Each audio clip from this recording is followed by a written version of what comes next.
खासदार औद्योगिक महोत्सवाच्या समारोपीय सत्रामध्ये मंचावर उपस्थित ज्यांच्या संकल्पनेतून हा महोत्सव सुरू झाला ते आपल्या सर्वांचे लाडके नेते माननीय नितीनजी गडकरी, माझे सहकारी आणि राज्याचे पर्यटन मंत्री श्री गिरीश महाजनजी, खासदार रामदास तडसजी, कृपाल तुमानेजी, सुलेखाताई कुंभारे, मोहनजी मते, श्री हार्डीकर, श्री आनंद राठी, श्री सुरेश शर्मा, श्री अतुल गोयल, डॉक्टर आशीष काळे, डॉक्टर विजय शर्मा, श्री राजेश बागडी, श्री गिरधारी मंत्री, श्री रवी बोरटकर, मंचावर उपस्थित सर्व मान्यवर आणि उपस्थित सर्व भगिनी आणि बंधूंनो, 3 दिवस खासदार औद्योगिक महोत्सवाच्या निमित्ताने अतिशय चांगले सत्र, चांगल्या चर्चा आणि चांगले डिस्प्लेज हे आपल्याला नागपूरमध्ये पाहायला मिळाले। नागपूरचे जे एस्टॅब्लिश्ड अशा प्रकारचे व्यवसाय आहेत, बिझनेसेस आहेत, ते देखील या ठिकाणी शोकेस झाले। त्याच्यावरची एक पुस्तिका देखील आपण तयार केली, पण त्यासोबत नव्याने विविध क्षेत्रात ज्यांनी पदार्पण केलं आहे, चांगलं काम करतायत, अशाही लोकांना आपल्याला पाहण्याची आणि भेटण्याची संधी ही या ठिकाणी मिळाली। काही अतिशय सुंदर स्टार्टअप्स आपल्याला अनुभवायला मिळाले, पाहायला मिळाले।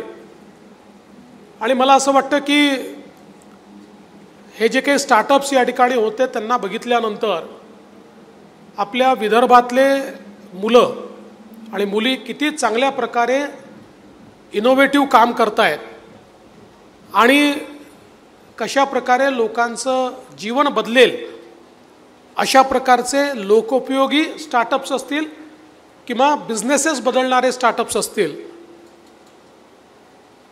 या सगळ्याचा अतिशय चांगला डिस्प्ले पाहायला मिळाला। आणि मला विश्वास आहे की हे जे स्टार्टअप्स आहेत यातूनच पुढची सगळी एक मोठी बिझनेस इकोसिस्टीम या ठिकाणी तयार होणार आहे। चांगले इन्व्हेस्टर्स देखील या आपल्या कार्यक्रमामध्ये आले। काहींनी आपलं कमिटमेंट या ठिकाणी दिलं, काहींनी ॲक्च्युअल इन्व्हेस्टमेंट्स अनाऊन्स केल्या, काही MOUs देखील झाले आणि ज्या प्रकारचे विविध प्रकारचे मार्गदर्शन या ठिकाणी झालं ते देखील मला असं वाटतं की अत्यंत मोलाचं आहे।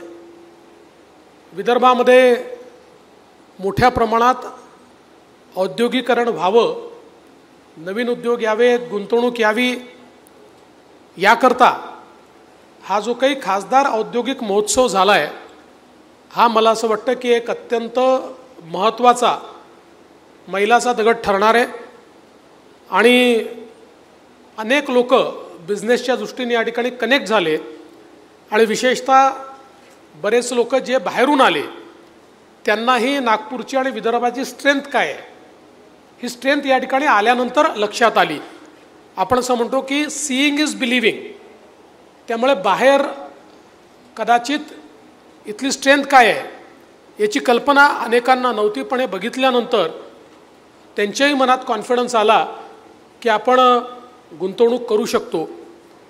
आज जो एक MOU आपण या ठिकाणी केला CO2च्या वापराचा, मला असं वाटतं की अतिशय पाथ ब्रेकिंग अशा प्रकारची टेक्नॉलॉजी माननीय नितीनजींनी या ठिकाणी आणलेली आहे की ज्या टेक्नॉलॉजीने फार मोठं परिवर्तन एमिशनच्या क्षेत्रामध्ये होणार आहे आणि आपल्याला झिरो एमिशनकडे जाण्याचा जो काही आपला एक कल आहे त्याच्याकरता ही टेक्नॉलॉजी अत्यंत महत्त्वाची असणार आहे। आपल्या डिफेन्स कॅपेबिलिटीज देखील खूप चांगल्या प्रकारे या ठिकाणी शोकेस करता आल्या आणि मला विश्वास आहे, कारण येत्या काळामध्ये आपण पूर्वी डिफेन्सच्या क्षेत्रात आत्मनिर्भर नव्हतो, पण आता आपण आत्मनिर्भर झालो आहोत आणि आता आपण डिफेन्सच्या क्षेत्रात एक्सपोर्टर देखील झालो आहोत। आणि सर्वात जास्त आज मला असं वाटतं की अपॉर्च्युनिटीज या डिफेन्स मॅन्युफॅक्चरिंगमध्ये आहेत।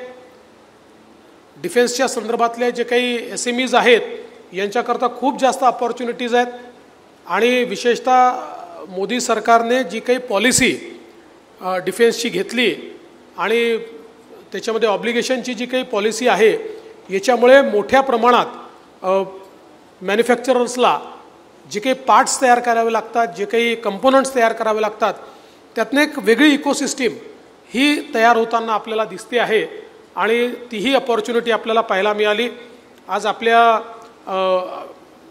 या सगळ्या विदर्भाच्या क्षेत्रात जी काही डिफेन्स मॅन्युफॅक्चरिंग होते आपल्या ऑर्डनन्स फॅक्टरीमध्ये किंवा प्रायव्हेट सेक्टर देखील जे करत आहेत त्या कॅपेबिलिटीज देखील या ठिकाणी आपल्याला चांगल्या प्रकारे पाहायला मिळाल्या. आपल्या कॉलेजेसनी जी काही चांगली कामं केली आहेत, इन्स्टिट्यूशन्सनी केली आहेत, युनिव्हर्सिटीजनी केली आहेत, या सगळ्या गोष्टींचा डिस्प्ले हा झाला आणि मोठ्या प्रमाणात विद्यार्थी या ठिकाणी आल्यामुळे विद्यार्थ्यांनाही एक दृष्टी ही या संपूर्ण औद्योगिक महोत्सवातनं मिळाली. त्यामुळे मी खरं म्हणजे आशिष काळेजी, विजय शर्माजी आणि ही जी सगळी टीम आहे यांचं देखील मनापासून अभिनंदन करेल की पहिल्याच वर्षी अत्यंत यशस्वीपणे आणि अत्यंत चांगल्या मोठ्या स्केलवर हा महोत्सव तुम्ही आयोजित केला. अर्थातच नितीनजीने एखादं काम हातात घेतलं तर तरी लहान कधीच नसतं, ते मोठंच असतं आणि मला विश्वास आहे की आता सगळ्यांचा कॉन्फिडन्स वाढल्यामुळे पुढच्या वर्षीचा महोत्सव हा याहीपेक्षा मोठा निश्चितपणे होईल. आज खरं म्हणजे मोठ्या प्रमाणात इन्व्हेस्टमेंट्स येत आहेत. मी आता मुंबईहून आलो आणि मुंबईमध्ये देखील आज आम्ही महाराष्ट्राकरता अनेक MOUs केले ज्याच्यामध्ये ग्रीन हायड्रोजन या क्षेत्रामध्ये देशातल्या 7 ज्या प्रमुख कंपनीज आहेत, म्हणजे केंद्र सरकारच्या NTPC पासनं तर ज्या काही इतर कंपनीज आहेत, JSW असेल, वेल्स्पन असेल, एवाडा असेल, अशा 7 प्रमुख कंपन्या, L&T असेल, यांच्यासोबत आम्ही आज जवळपास 2,70,000 कोटी रुपयाचे MOUs हे ग्रीन हायड्रोजनमध्ये त्या ठिकाणी केले आहेत.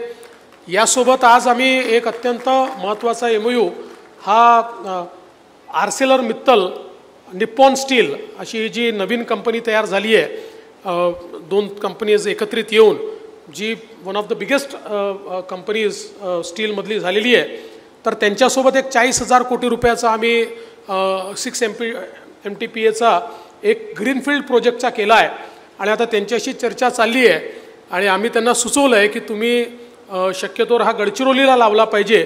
तो प्रयत्न आमचा चाललेला आहे कारण त्यांच्या डोक्यात रत्नागिरी देखील आहे.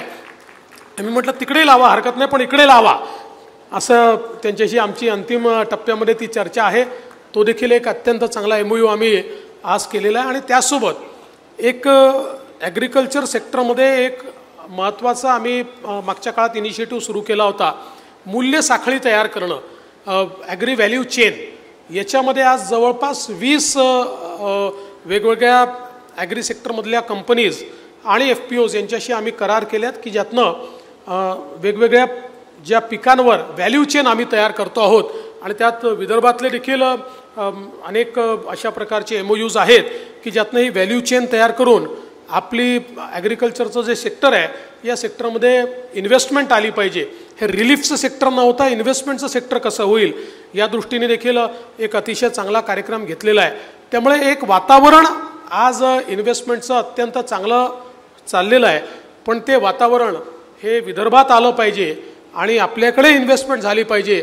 याकरता हा जो काही महोत्सव झालेला आहे या महोत्सवामुळे मोठ्या प्रमाणात त्याला चालना मिळेल. आणि गिरीश भाऊ, तुम्ही चिंता करू नका, निश्चितपणे पुढच्या काळामध्ये नितीनजी खानदेशात येऊन देखील एखादा कार्यक्रम करतील, तुमच्याही ते इन्व्हेस्टमेंट आपण आणू. आणि तुम्ही जे सांगितलं पर्यटन मंत्र्याचं पर्यटन रोका, तर तेही आम्ही आता रोखलेलं आहे. त्यामुळे आता तुम्हीच परमनंट पर्यटन मंत्री आहे, त्यामुळे तुम्ही विदर्भात, महाराष्ट्रात, उत्तर महाराष्ट्रात जिथे तुम्हाला आवश्यक वाटतं त्या ठिकाणी पर्यटन वाढवण्याच्या दृष्टीने ज्या काही पॉलिसीज तयार करायच्या त्या करा. आम्ही पूर्ण त्याला पाठिंबा देऊ. आमच्याकडे नितीनजींनी मोठ्या प्रमाणात पर्यटनाच्या संदर्भातल्या संधी उपलब्ध करून दिलेल्या आहेत. त्याच्यामध्ये सरकार म्हणून तुमचा जो काही सहभाग आहे तो जरूर तुम्ही आम्हाला त्या ठिकाणी द्याल हा विश्वास मी व्यक्त करतो. आणि अतिशय यशस्वी अशा या खासदार औद्योगिक महोत्सवामध्ये ॲडव्हान्टेज विदर्भमध्ये या ठिकाणी पार्टिसिपेट करण्याची संधी मला मिळाली. खरं म्हणजे पहिल्या दिवशी सविस्तर भाषण केलं आहे, त्यामुळे आता परत भाषण करायला गेलो तर त्या गोष्टी येतील आणि म्हणून पुन्हा भाषण करण्याची आवश्यकता नाही. मी आज फक्त अभिनंदन करण्याकरता उपस्थित आहे आणि अशाच प्रकारे विदर्भाला सेंटर स्टेजवर आणून ॲडव्हान्टेज विदर्भ हे निश्चितपणे विदर्भामध्ये इन्व्हेस्टमेंट अट्रॅक्ट करण्याकरता, जॉब क्रिएशन करता एक महत्त्वाचा प्लॅटफॉर्म ठरेल हा विश्वास मी व्यक्त करतो आणि पुन्हा एकदा आभार मानून माझे 2 शब्द संपवतो. धन्यवाद. जय हिंद. एबीपी माझा, उघडा डोळे बघा नीट.